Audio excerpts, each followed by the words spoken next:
հետարքիր է, հա, անընդհատ սրանք խոսում են կոռուպցիայի մասին։ Նախկինները կերան թալանեցին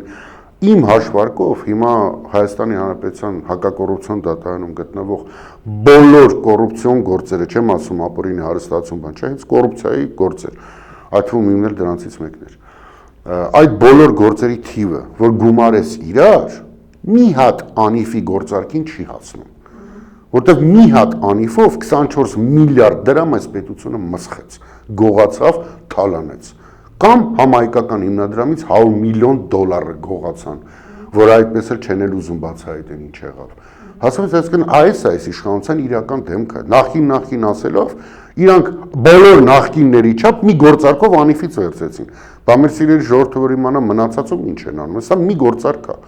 Բա մեր ժողովուրդը որ հասկանա, որ ի վերջո Արցախի հանրապետությունը նաև բացի լինելով մեր բնորանը, ինքն էլ վարշեք ուներ։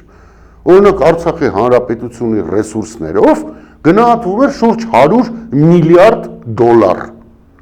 Հիմա այս իշխանությունը 100 միլիարդ դոլարը նվեր է տվել թուրքերին։